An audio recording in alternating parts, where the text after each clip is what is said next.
Welcome to our program on Kardec Radio.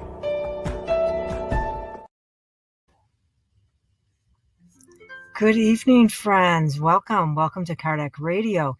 And as you can see, I am traveling.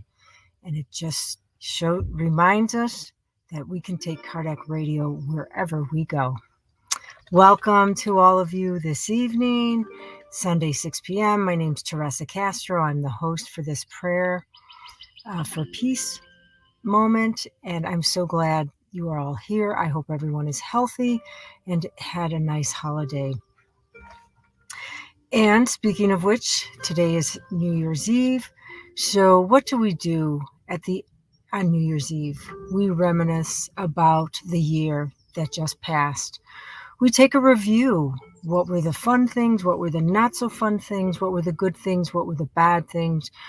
What were the odd things, the strange things that happened, and maybe the ongoing day-to-day things.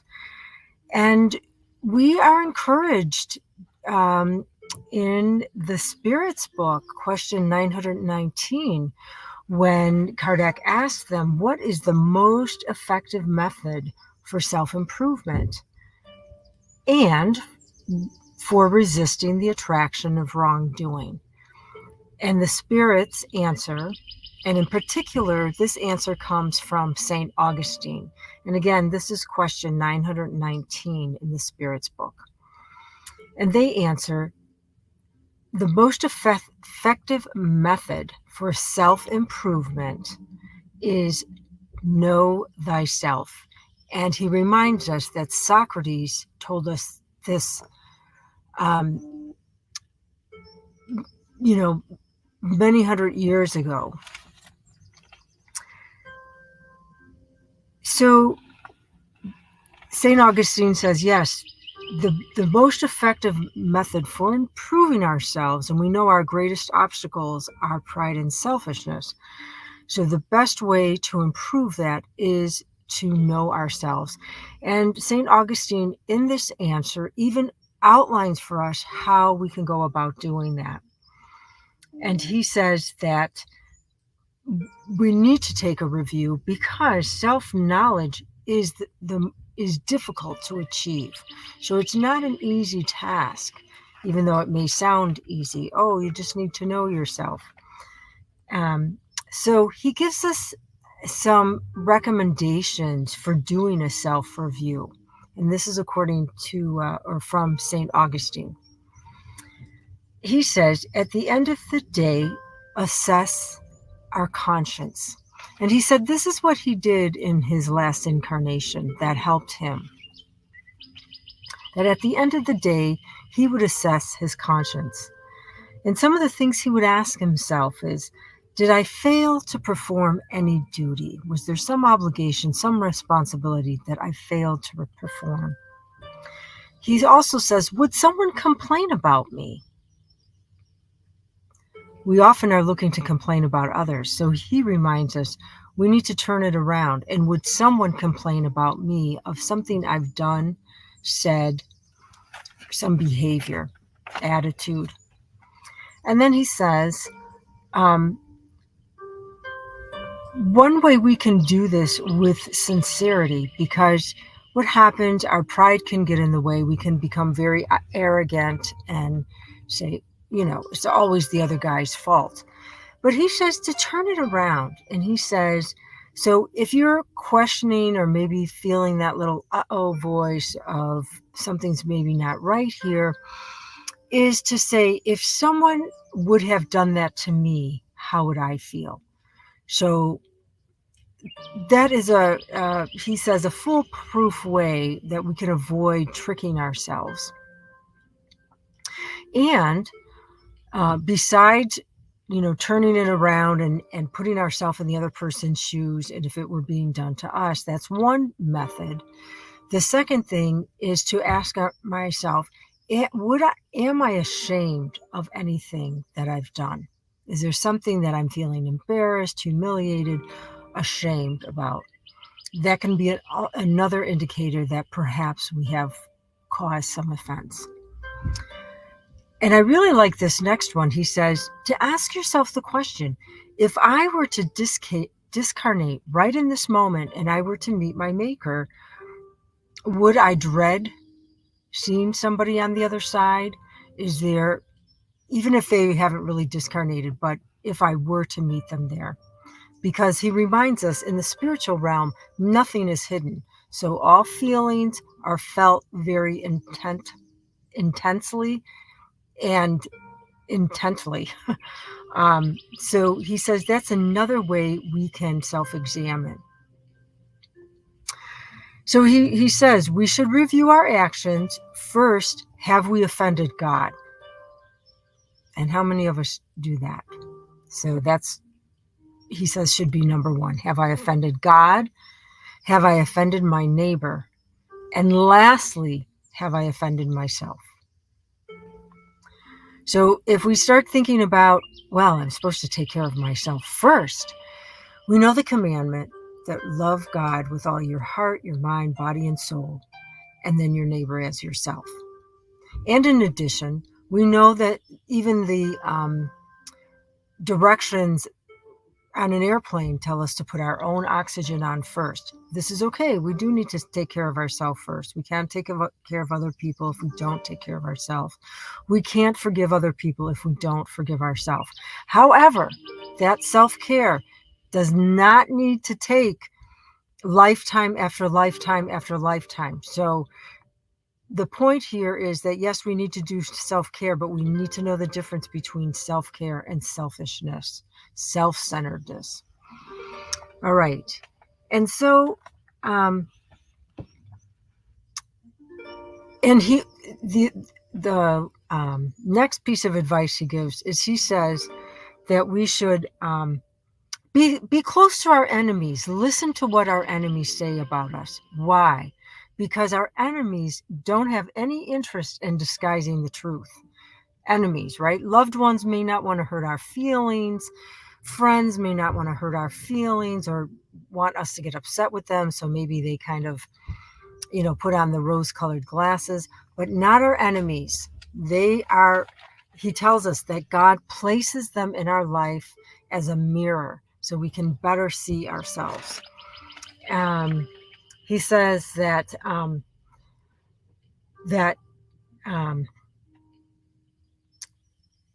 well, the point is, I'm paraphrasing what he said, but he said to consider criticism like a grain of salt, but look for the truth in it. So it's not that we need to,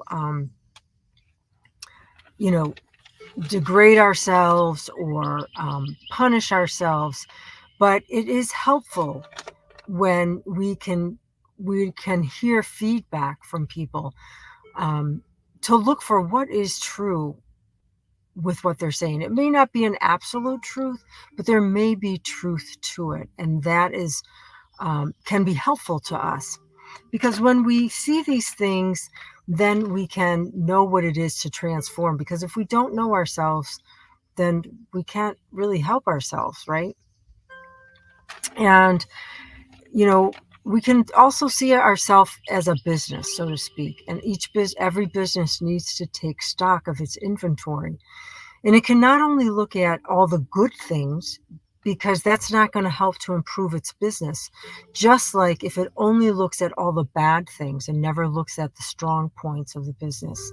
So there has to be this balance of finding the pluses and minuses, so to speak, because we know even those minuses are really pluses because they're there to help us improve ourselves. So it's good to continue to remind ourselves. And, you might be asking, why is it so important to do this review? Why should we know ourselves? Well, first the question was, what's the most effective method for improving? So improving ourselves. And in that process of knowing thyself, transforming ourselves, changing those things that maybe don't work so well for us,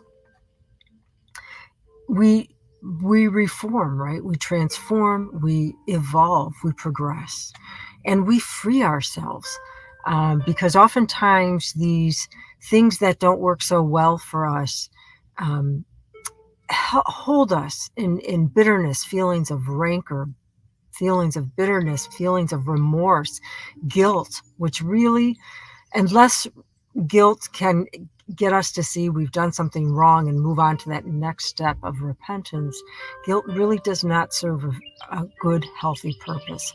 And in fact, excessive guilt, remorse, and bitterness, anger can really lead to great harm, to the point of suicide and murder. I know that sounds extreme, but when we look at these cases and we scale back and really look at what is the root, very often it is either remorse, excessive guilt turned inward. I'm no good, I'm no good, I'm awful, I don't have the right to exist.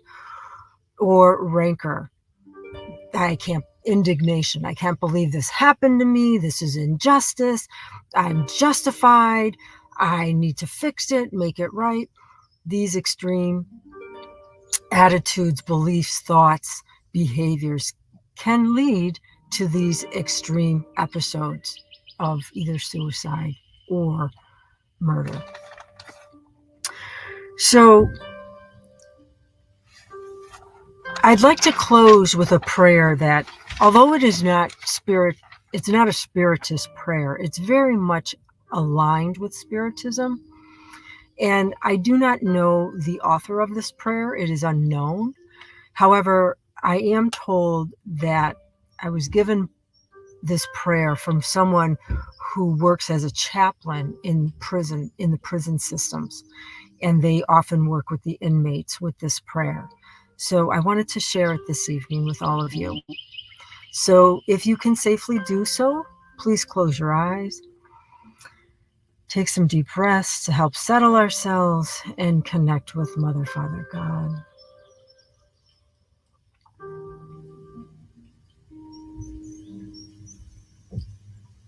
Healing prayer at bedtime.